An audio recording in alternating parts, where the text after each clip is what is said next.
What's up, everyone? Welcome to Unmasked, where things are discovered, uncovered, brought to the light, and made known.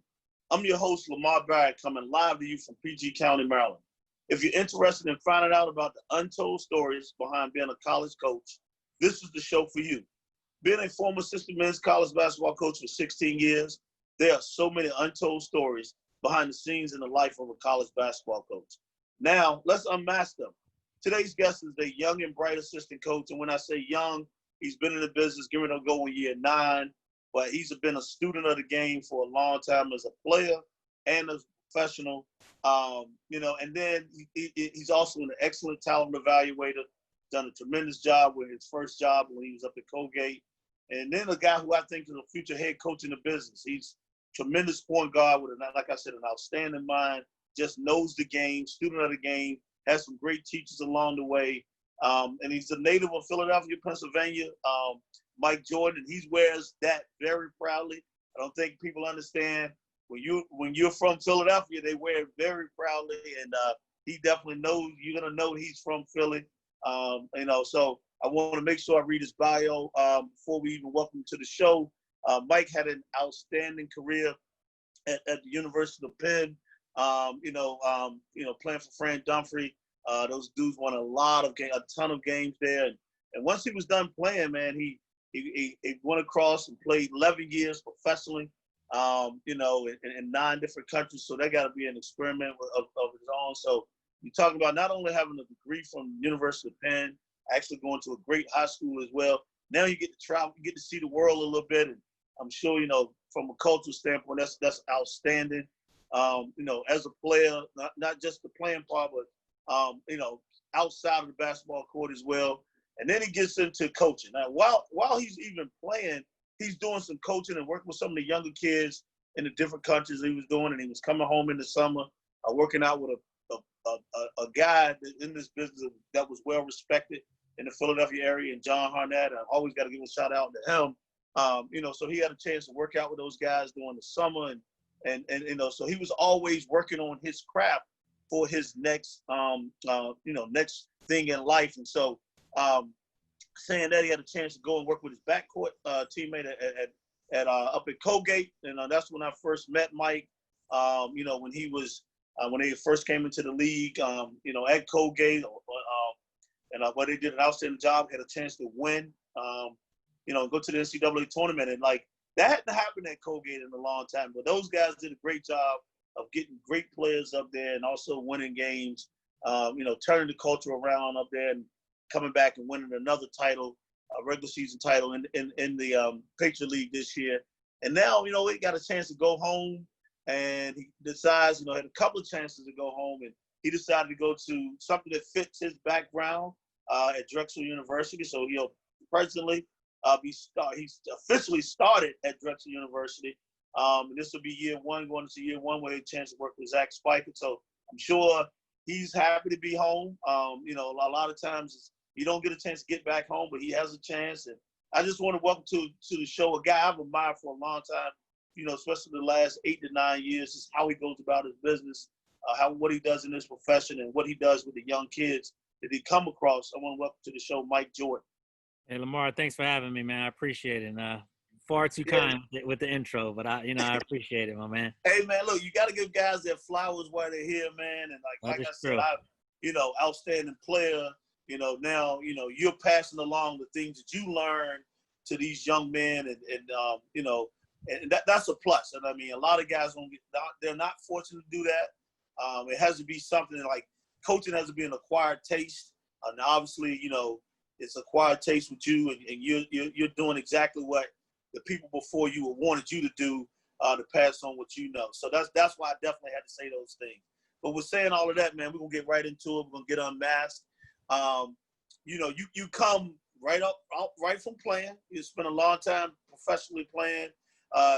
You have a chance to coach. And you like most guys, when they get back in the business, they go in some administrative role. But you go right into the coaching, man. But there's no handbook, man, of being a college coach. And tell me about that first day, the first week, first month, after things are done with human resources or done with orientation. especially no one gives you direction. Like it's a difference of being on the player side and now a coach. Talk about that situation. Yeah, man. When you first get in, like you said, there's no handbook. You know what I mean? And you gotta. I was fortunate enough, to be able to hit the ground running. Like you said, I didn't have to go in an administrative role or anything like that. I was able to get right on the floor. And fortunately for me, when I first joined the staff, I had, my boss, Matt Lango, who, was my college teammate, my college roommate. I've known him since '96. Then we had another guy on staff, Dave Klasky, who's great. And we played, Dave was a freshman when we were seniors at Penn. And then we had another guy on staff, Mike McGarvey, who was in the business for a while. He coached at his alma mater in their sinus, and then he came up and was on staff as well. So fortunately for me, when I got here, those guys took me under their wing and kind of showed me the ropes and helped me, along the way. So I was very fortunate. But you gotta learn and figure out. And the staff that we had, I would take little bits and pieces from each of them, and add it to what I had and what I knew. So those guys, helped the transition for me a lot easier than I think in some places. But like you said, it's no handbook. And you have to, the same as a player. I was a sponge as a player, and coming into coaching is the same way. I had to ask them. I never recruited. So I asked them, Dave, what do you do as far as your recruits? Garv, how do you separate your recruits, and what categories do you put them in?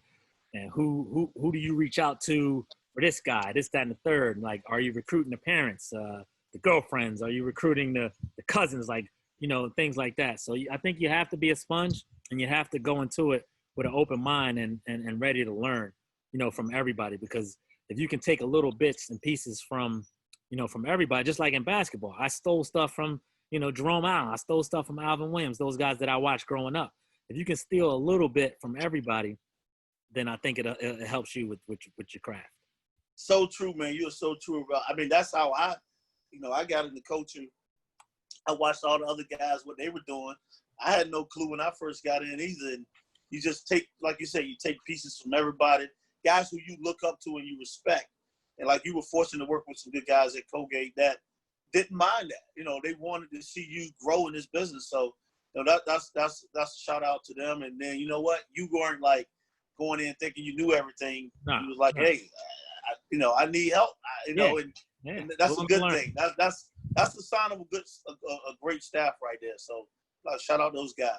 You talked about recruiting, man, and we all know that's a lifeline of college athletics. Mm-hmm. You got to get good people, good players, and in your case, you got to get students with grades. Oh, and I always say this: you in the Ivy League or the Patriot League, you have to recruit kids that are very good basketball players that just happen to have grades. Like you can't recruit opposite. You can't say, well, that kid got grades, so I got to recruit him because he got grades. And because those kids don't love basketball. They like it, but they don't love it. So you got to get a player who's like just happen to have grades. It's just a really good basketball player. Like, talk about your best and worst recruiting stories, because I know a lot of times how I used to see you was in Texas a lot early. I know that for a fact. I just remember those days. But what was your best and worst recruiting stories? I'll say the best, is always when you get the kid that you want. You know what I mean? And so, going out chasing these kids around and doing the legwork that you have to do to get them to want to be a part of your program and a part of your family. And when they say yes, it's one of the best feelings in the world. You feel as though you did a great job and they come. One of the worst experiences is when you do everything that you possibly can and the writing's on the wall that the kid should choose you, and then they choose somebody else, and it's part of the business. You're not going to get them all. But I think at the end of the day, if you know that you did everything possible and they just chose to go somewhere else, you can live with that. But, my worst probably recruiting story is just traveling around from place to place. And one year I ended up deciding to go to this, go down to the Peach State, tournament. You know what I mean? It was a last minute thing because the kids switched teams at the last minute. And you know how that is. You know, kids switch teams at the last minute. You got to go watch them play, you know? So I volunteered to you know, I'll go, you know what I mean? So I get there and it's hard to find a hotel. You know, everything's booked by then because it was such last minute. So I ended up staying at this hotel, man. It was a nightmare of an experience. You know, I walk in, I hit the lights, and you just see the critters just scatter, you know. And it was like, you gonna stay here or stay in the car? You know what I mean? I'm like, I ain't gonna sleep in the car because I'm gonna take my chances. So I go to the gas station, I get some Lysol, I get some Raid, I spray the joint down, I spray everything down. And I only got to sleep for like 5 or 6 hours because then the next morning I'm in the gym all day and then I'm out. I'm going to the next venue, you know. So I go to there, I buy some Raid, Lysol everything down, Raid everywhere. You know, I got the doors, windows open so I can, you know, fumigate a little bit. Tighten my hoodie up, tuck my sweatpants into my socks. And, you know, I just, you know, I lay there on the bed. I'm like, I'm like a mummy, you know, laying down on the bed, you know, and then I wake up and get out of there. So that was probably one of my worst experiences out there recruiting. But, you know, you live, you learn, you know. It took me back, though, to how I grew up. So I was equipped for it because, you know what I mean, that's how it was, you know, growing up. You know, you turn the light on and them things start racing all over the place. So, you know, I was prepared. I feel you on that one. That's what they. You don't get stuff, especially like recruiting wise, when this big AAU events. If you don't get them early, man, Yeah, the results that you get, what's left over. Oh yeah. Oh yeah. Oh yeah. Oh yeah. Because all the prices are so high. They know how to jack them up. They know what's going on. Oh yeah. Mike, you know, now you have a family now. Like you have a family. But you would play professional. So you talking about all girls, right? All girls. So now, you know, so you've been coaching 8 years, going to go 9. You played professional for 11. But, like, what did you have to give up? And I say give up, and then I say sacrifice, achieving your current level of success. Because, I mean, this isn't the easiest of businesses. Like, you're constantly on the, you know, you talked about it. You're constantly out 355, 360 days a year. You're working, like, and it's not an easy task. It's you're on the phone. You leave in the morning. You're on the phone talking to a recruit. You come home in the afternoon. You got to talk to a recruit, and especially you because you guys recruit nationally. You might be talking to a kid on the West Coast. You might be talking to a kid in the Southwest. So like it's so different. Like what? Talk about your, you know, talk about what you had to give up or even had to sacrifice to achieve your current level of success. You know, again, luckily, and I know this is, you know, I'm very fortunate to be in the situation I was in at Colgate because it was a small school. We're kind of in the middle of nowhere. We were kind of in the middle of nowhere, yet we were like 4.5 hours from everywhere. So recruiting was a little bit different, but like you said, you know, always on this thing right here, you know, all your emails, calls, texts, everything is done on this thing right here. So you're constantly on your phone when we weren't on the road, which we went out when we could, you know, I mean, being where we are as far as getting out to recruit, it wasn't the easiest thing. So you did a lot of work on your phone. And I think you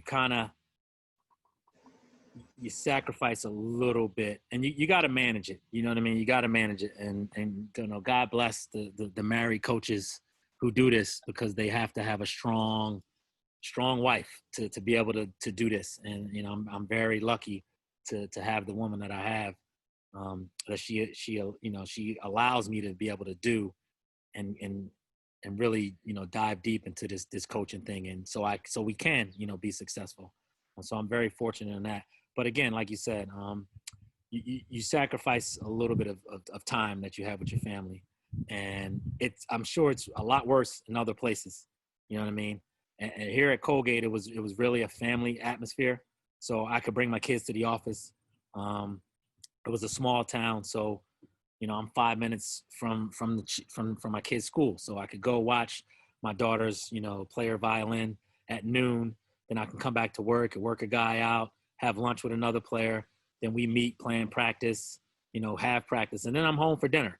So, I'm sure it's going to be different down in Philadelphia and at Drexel, because Philadelphia is a little bit of a bigger town, and wherever we decide to live, I'm still going to have to cross, 30, 40 minutes in traffic, maybe even an hour to get back and forth. So it's going to be a little bit different. But up here, I was very fortunate that everything was close, and I could always be, 5 minutes from my kids. And then, sometimes, Matt didn't have a problem with our kids being in the office and being around. It was a real family atmosphere. And so my kids were always around. My kids would go on road trips with us on the bus, which was great when they had off from school, on weekend trips. So, fortunately, I didn't have to sacrifice a whole lot, but I have heard some stories about, other places, and I'm pretty sure I'll have to sacrifice some more of that time now that I'm, back in Philadelphia. Yeah, I'm sure you will. And the best thing is now you can use when you travel, you commute home every day, you can actually use your cars at the office. Yeah, for sure. You're going to really be on the phone. Yeah, for sure. And then a lot of times you can, being up here again, 5 minutes home, that I'm still on that call with that recruit when I get home. Whereas, down in Philly, it's a little bit further. So now I'm in the car and I'm talking to him, and hopefully by the time I get out of the car and I get to the house, then I'm done with that, done with that recruit or whatever business it was that I was trying to take care of. So true. Scout reports, and I know we always talk about this because people have no idea how much time that people put in the scout reports, 7, 8 games, even more sometimes, because your whole job is to prepare the team to be successful. And you want to try to give them information, but you don't want to give them too much, because there's so much stuff on their plate as it is, as far as being a student. So like now you got to pile this on them, and so you try to like give them all the little nuggets that they, you think they will remember or pick up on to get into these games. And so, you got the play actions and play calls a lot of times. But then you also like, there's times that, we talk about it like it's guys who like may have not played in a few games, or a guy who has been struggling for a few games.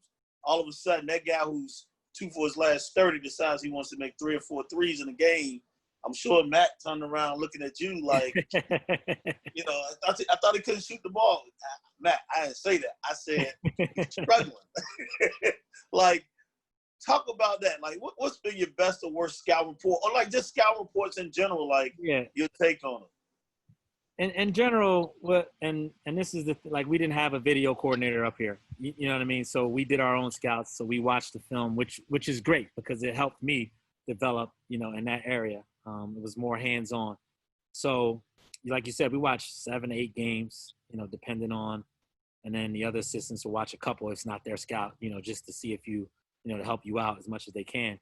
And like you said, it's a lot, you know what I mean? But by the time that game comes, I know what they're going to do before they do it. I know what the players are going to do. I know what their go-to moves are. So that's what I try to give our guys. I try to give them the main plays that they run, that you're going to see the most, and you do that by watching the guy. Okay, they ran this one, this a certain percentage of the time. You get them the main staple, of what they run, what they're trying to get accomplished, offensively and defensively. And then you keep in the back of your mind a couple wrinkles, that they like to use out of timeouts. And that's more for you, to have when the game is on the line. So like you said, you don't want to give them too much. You try to give them enough so that they know, okay, listen, this dude is really good, off the dribble pull-ups. Not a very good three-point shooter. Capable of making the three, but not exceptionally well. So what we want to do is we want to make him shoot challenge threes and not let him get to that 2 dribble pull-up. And if he starts to put it on the ground, stay on his hip and make sure he goes and try to finishes over the trees. You know what I'm saying? So we try to give him things like that to work on. And you try to give them, as much as you can without overdoing it. And you hope that they execute the game plan. And the best part about it is when you put down the game plan and they go out there and execute that thing to perfection, it makes you feel so good. You know what I mean? Afterwards, because you're like, you know what?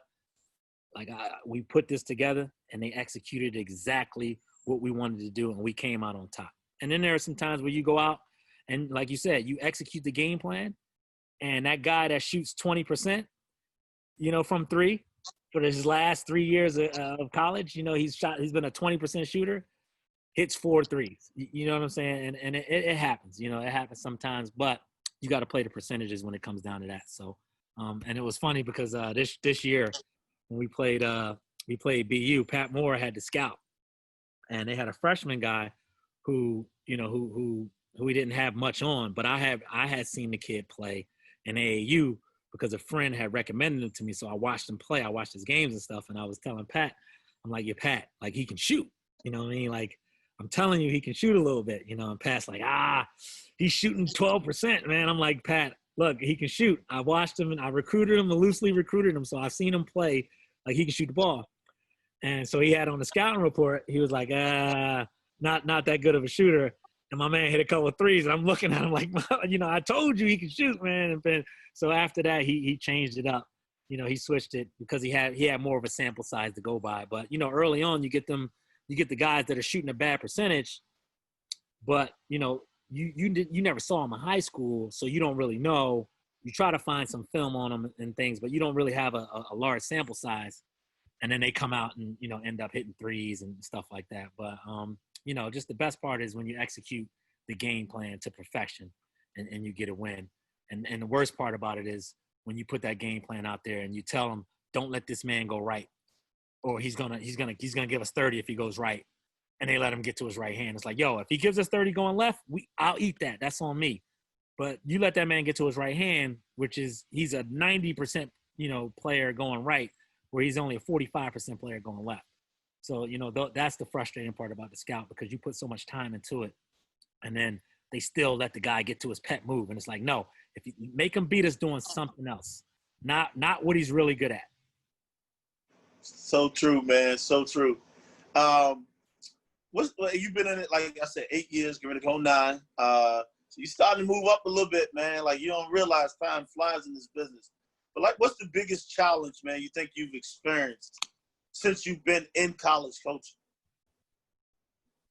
The biggest challenge is trying to relate, and adjust. I would say, because I think you always have to be willing to adjust and a little bit with. I came up a different way. I was coached different than the way that we're allowed to coach now. You know what I'm saying? So just making that adjustment of how I was coached and how I was brought up to how the kids want to be coached now, and the differences of that. I think that's the hardest part is, being able to make that adjustment, because I was coached differently. My coach could slap me in the back of the head and when I turned the ball over, and I wouldn't think anything of it. You know what I mean? That's just how it was, and it's different now. So I think, just trying to change with the way that the kids are now, and the kids are different than, it's just how it is. Things change, and the kids are different now than how I was coached and how I was brought up. I agree with you 100%. Because you don't notice it, like you just said it. As growing up as a player and early as a coach, whatever your coach said, you did it. Yeah. You didn't ask questions, right? No. And with you, I've really noticed this when I started coaching at Brown and when I coached at American, how the kids at those smarter kids, like those kids at Patriot League and Ivy League, they are more of analytical thinkers. And so they analyze every situation. Yeah, they need to know the why. They need to know the why. So now you got kids everywhere doing that now. Yeah. It's like, like when coach used to say, you would run through a wall, like coach would run through that wall. You was running through the wall.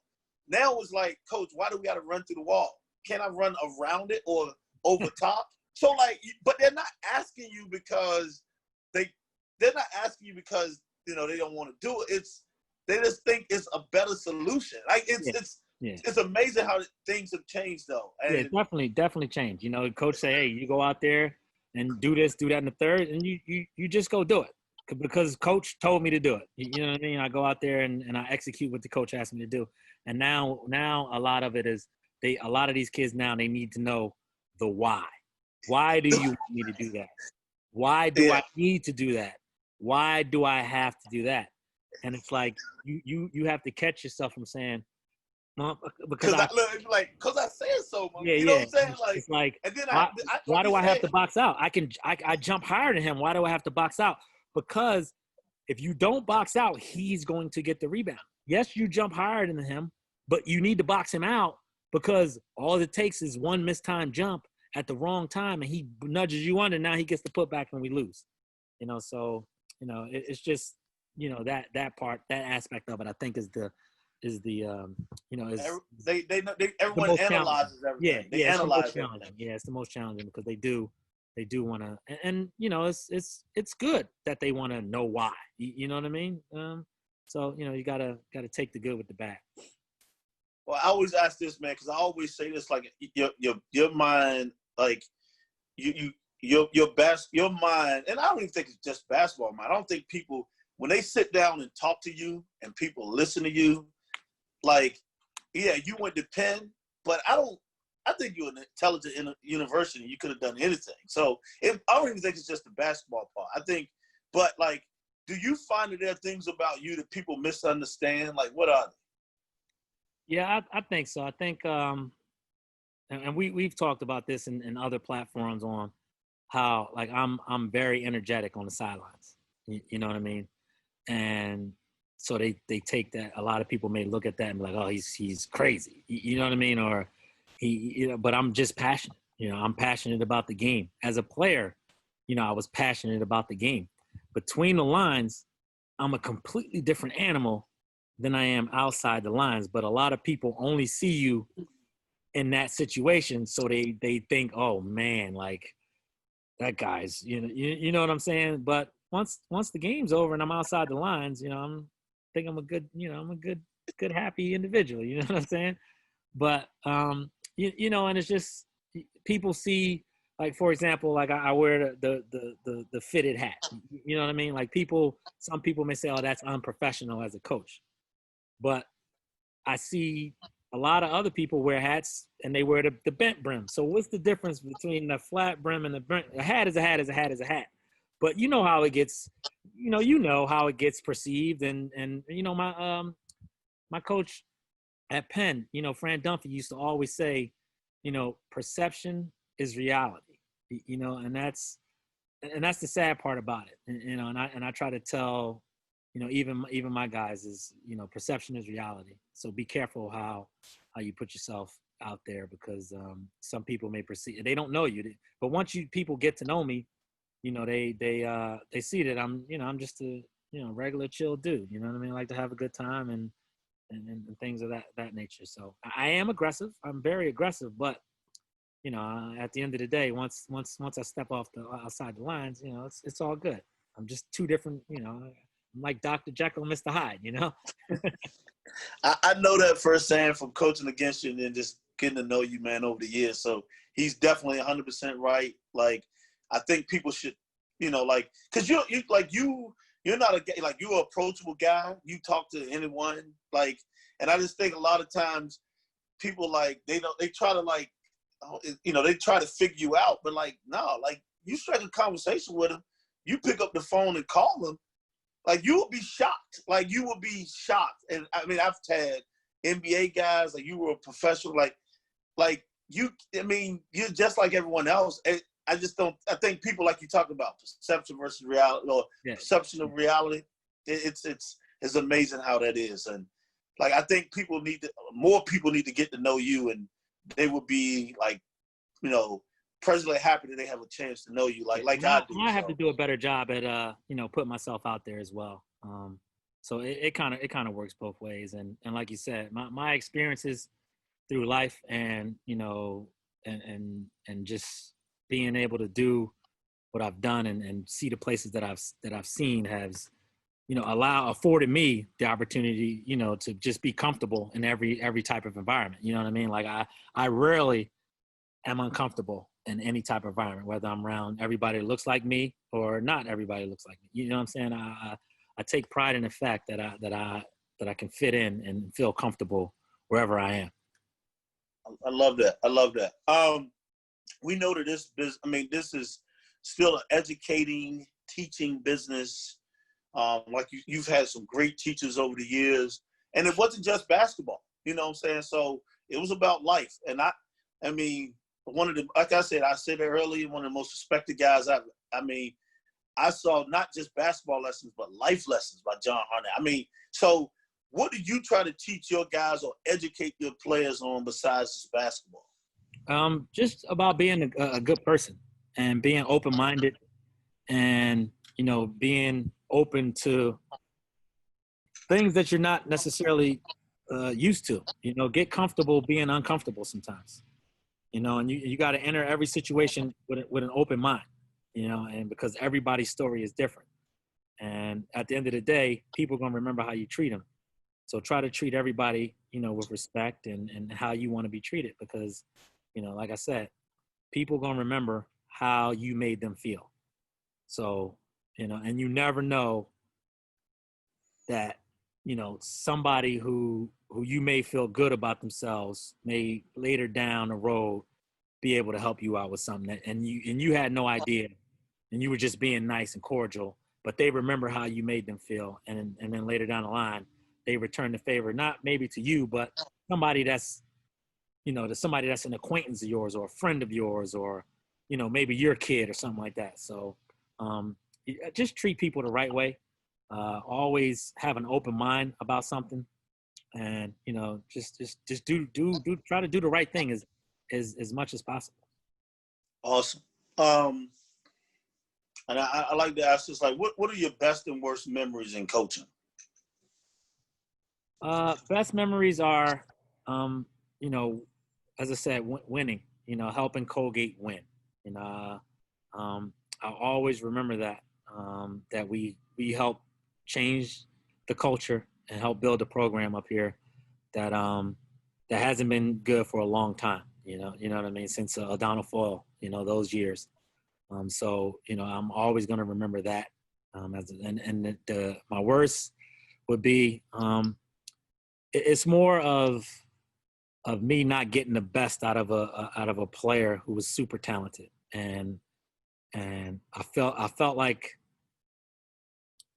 I wanted it more than he did, and I don't know if I necessarily did enough. You know what I mean? And I think looking back, I left him to his own vices. Like, I pushed him as much as I could, but I could have did more. You know what I mean? I could have been at his dorm room at 8 a.m. saying, "Come on, let's go to the gym. Let's get on the track." You know what I'm saying? But being a young coach, and this was all new to me because of how I came up. I was hungry all the time. You know what I mean? Like, so, and that was another thing, dealing with guys that just don't have the same hunger, like you said. You know what I mean? So looking back, I wish I would have done more, because the kid was talented, and I just felt like maybe, now if it didn't, again, like with recruiting, if I did everything that I could have and he didn't turn the corner, then I could live with that. But I left some stones unturned, and if I could go back and do that, do more, you know what I mean? And if now, once I exhausted all that and he still didn't turn the corner, then I would have no regrets. But I kind of left it up to him, and I learned from that, and I said I'll never do that again. You know what I mean? I'm gonna push and push and push until he turns the corner, or I've exhausted all possibilities, and then I can finally say, look, I did everything that I possibly could. He just didn't turn the corner, or just like with the recruiting, I did everything possibly that I could. He just chose another school. You can live with that. That's, I mean, great. Like you said, you learn from it, so if you ever put in that situation again, what to do. That's the one thing about it, man. You're always learning, constantly or continually learn in this business. Like, I asked this question because it's a little different. I just been kind of like change some stuff up a little bit. Like, if you had a chance to sit down with three guys, hour, 2 hours of lunch, and this is three guys at the same time, that you would like want to pick their brains. Especially, I'm saying, look, man, you got a chance to be a head coach in this business. Yeah. I really think you do. Who would you want to like have lunch with those three guys and say, how did you do it? How did it work for you? You're gonna pick, like that's what you talked about with coaching or recruiting. You pick little things from everyone else. You're gonna come up with your own identity. Yeah. But like, who are the guys, whether past or present, you would want to sit down and be like, okay, man, how did you do it? How was it successful? What made you who you were? Like, who would those guys be? Yeah, I think, I would want to sit down with like John Thompson. I want to probably sit down with I would say Coach Chaney, John Chaney, Nolan Richardson would probably be another guy, and then probably like a Phil Jackson type, because I would want to know how he, the Zen and all that stuff, that because he had to deal with a lot of different personalities with that team, and he got them to work together and function as one unit. So I think like those three guys, and then probably the fourth guy would be like a Phil Jackson type, just to pick their brains and sit there and just talk about X's, O's, and then just learn about their story, because the three black coaches, it couldn't have been easy for them to rise up the ranks and do the things that they did, especially back then. So just to sit down with them and just to pick their brains and learn from them would be fantastic. Like That's great. And if you wouldn't have said Coach Chaney, I would have definitely had to say something, because no, Coach Chaney's and John Hurnett and Coach Chaney were very good friends. So I've actually got a chance to talk to Coach, back in the day, and just watch him work, and I was around him and a lot, just playing in Philadelphia and growing up in the Hill League. But he's still one of the guys, and and then Fran Dunphy is fantastic as a person that you'll ever meet. So just like in the 12 inches over Zoom, I'm sitting there and with the guys, Brew and Bose and all those guys, and I'm just like, yo, I'm just soaking up the information, because those guys lived it. They've been through a lot, and just to hear their stories, I'm just like a sponge, just learning and picking up on a lot of things. Yeah, it's so true. So true. And I like, and I'll ask this, and you've been up there 8 years, and it might not be anything that's weird or crazy or anything, but like, have you, like, anything outside of the basketball court that you saw a player do that you like, that was just shocking? Like, you know what I'm saying? Like, that was strange. Like, yeah, man, we have I think we recruit very good guys, you know what I mean? But they're young, kids are 18, 19 years old. I'd say the weirdest thing, up here was one kid we had on the team. He was a walk-on, and they went out, had a night, and he tore some steps off, or like a banister off one of the establishments downtown. So for me that was weird, because one of our team rules is do the right thing, and that clearly wasn't the right thing to be doing at that time. So other than that, for me that's weird, because I've never wanted to do those type of things. You know what I mean? Like as a college athlete, I never wanted to destroy some property, but you get a little intoxicated, I guess, and sometimes you do not so smart things. So that was probably the weirdest off court thing that I've seen up here as a coach, is just to do that and rip off a railing to a business, is not the best thing to be doing. Yeah, I agree with you on that one. What's the best piece of advice you've ever been given? The best piece of advice that, and all honesty, as a player, Doug Overton one time had talked to us down at one of John Hurnett's workouts, and he said to me, to the group, don't ever lose an opportunity because you're not in shape. And that was something that always stuck with me. He said, let them choose somebody else, because they might be, they might be better than you. They might shoot the ball better than you. They might be, they might be looking for a bigger guard or whatever that may be, but never lose an opportunity because you're not in shape. And that's something that stuck with me all my life. And I use that for our guys as well. Is you got to be in the best shape you possibly can because you want to outlast your competition. So he had told us don't ever lose an opportunity. Don't ever lose a job because you're not prepared. So, and that's the way I equate that to off the court. Don't lose a job because you're not prepared. Lose it because they don't want you. They like this other person better, but not because you're not in shape or you're not prepared. That's great advice.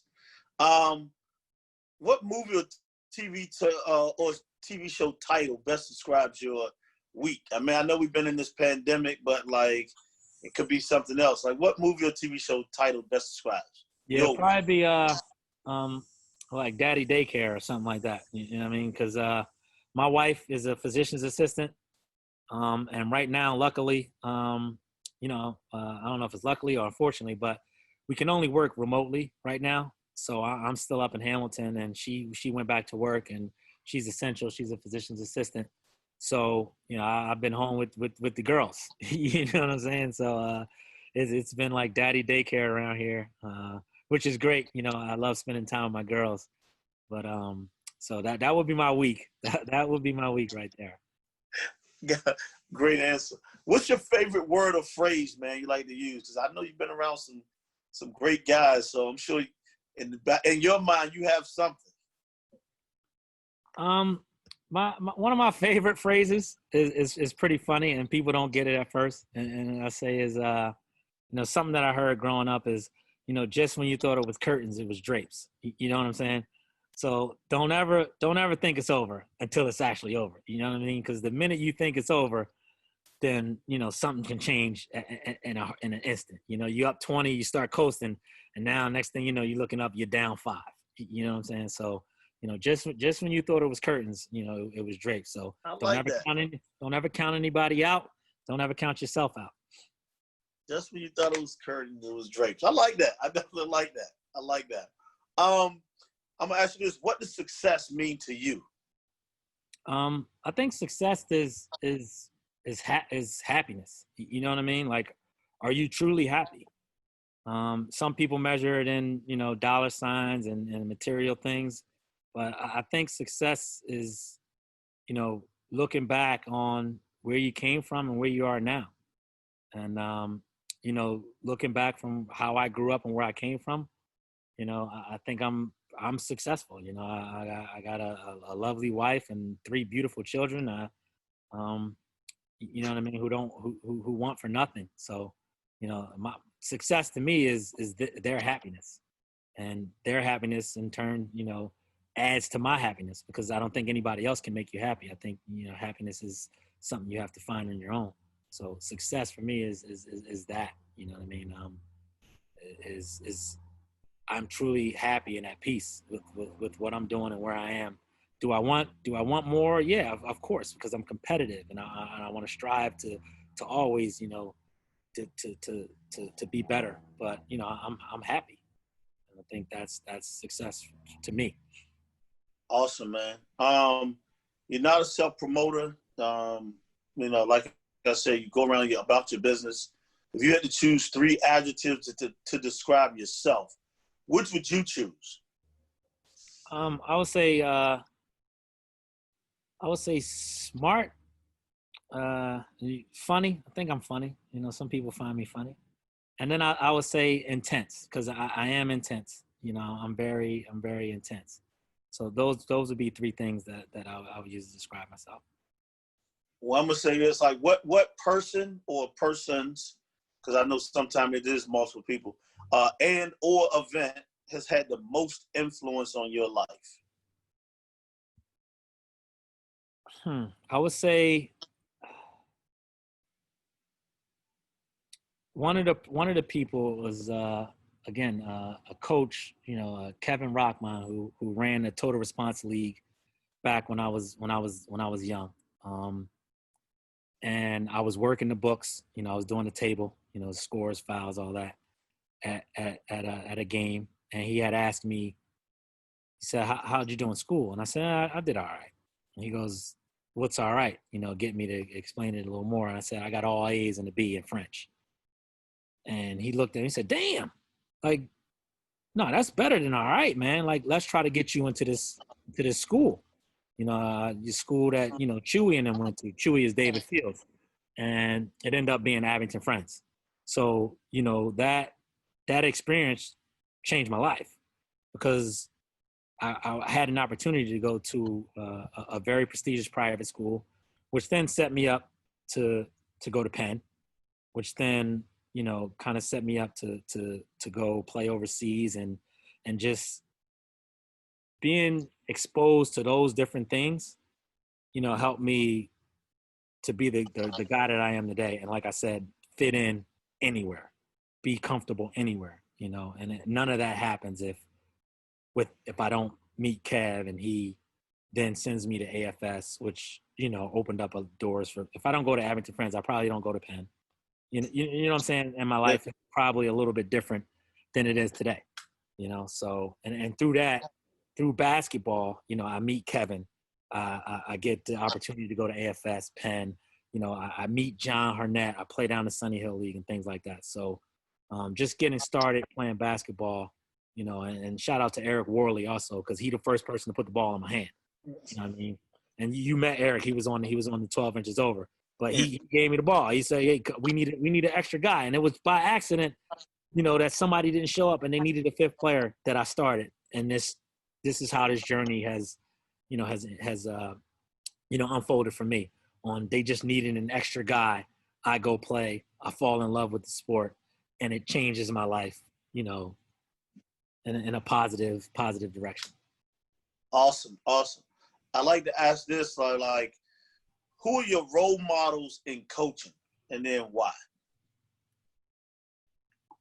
Well, one of my role models, I would say, is Coach Dunphy.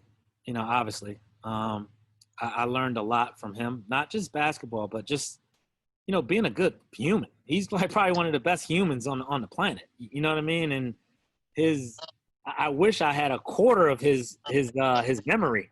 You know what I'm saying? Because he's just a great guy. You know what I mean? Coaching aside, he's just a great person, and I learned a lot from him. Just as far as being a good dude. You know what I mean? Just be a good person, and and he always said it's not about you. Don't ever make it about you, and that's something that always stuck with me is that his just ability to remember a lot, and his ability to just he'll talk to a random person. You know what I'm saying? And he makes that person feel like they're the most important person in the world. You know what I'm saying? At that time. You know what I'm saying? And that's something that I would love to be able to do. And I try to do is to talk to, this random person that I, on the street that would be the same as if it was, the president of the United States. And I think that's how he approaches it. So, he's one of my coaching idols for sure. And then, there's a bunch of other guys, but I would say, just being coached by him and learning from him, it was just incredible, man. I agree with you 100% on that. Like, especially human, like, and knowing a lot. I mean, just his memory is just unbelievable, man. How he is. Like, I truly, Dump is a guy really. Like, I mean, you have to respect. That's just not as just one of the best coaches, but like you said, best people, man, in the business. Like, it's never about himself. He's never about himself, which is amazing. Which is amazing. I'm gonna ask you this question: like, what energizes you and brings you excitement? Man, opportunity. You know what I mean? Like, every day that above ground is a great day. You know what I mean? You might be tired and you might have this and that going on, but in the grand scheme of things, the opportunity to compete, it excites me. You know what I'm saying? And even as a coach, I'm still so competitive. Just the opportunity to just every day, opportunity. I'm excited every day. I'm on borrowed time. I had I had a teacher back in middle school tell me I wouldn't make it to C21. You know what I'm saying?